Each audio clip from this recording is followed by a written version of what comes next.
دەمەوە باش بە دوانەیە ئەمەیە ئیرۆدا ئەمە هەنێکی بەعالیە واتەداریە و پەیوسازی و دەنگسازی بە بچن زمانی کوردیدا گەلێک گوتن هەنە زێدەی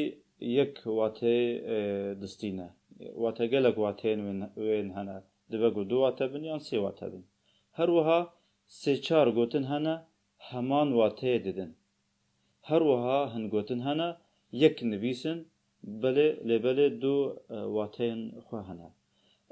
ئەمێژێ گوتنن یەک واتە بدن گوتنک و یەک واتێ ددن وەکو میناک پر gelek zor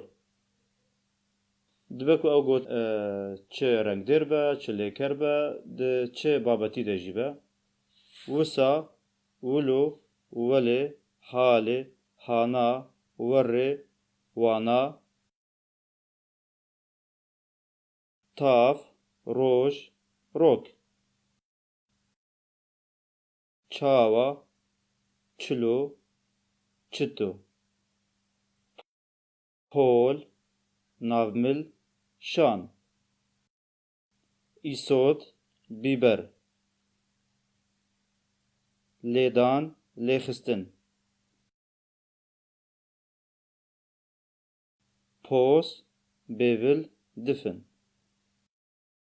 Ciwan, bedew, xweşik, spehî. Qîs, keç. Kur, law cil kinç çek ciloberk kin kurt ciwan can xort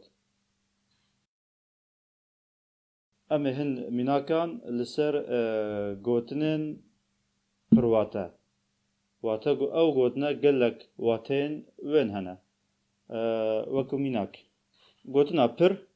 hem bu wateya gelek tê û hem bu wateya pir pirarê veçûnê gotina lêdan ango lêxistin hem bu wateya pevçûnê diçe û hem jî bi wateya zanebûn li ser amêreke müzîkê wekû em bêjin ew li tembûrê dide gotina çek hem bu wateya çekên şertê hem jî li hin deveran bu wateya cilobergan tê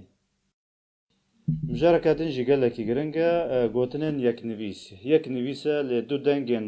xwe hene wekû me berî niha jî ev mijar şîrove kiribû tîpin zimanê kurdî de hene tîpên du dengin tîpên cîwîn e ew jî tenê birêya hevokê û axaftinê yek wateya wê dinase wekû mînak em dikarin bêjin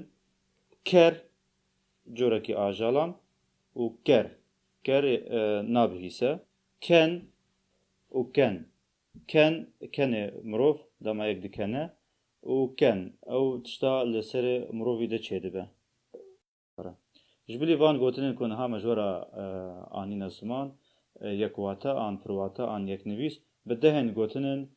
din jî hene ango ez dixwazim bêjim ne tenê ev gotinên an ev mînakên min ji were nivîsan dît zimanê kurdî de hene ta waneyeke din bimînin du xweşiyê de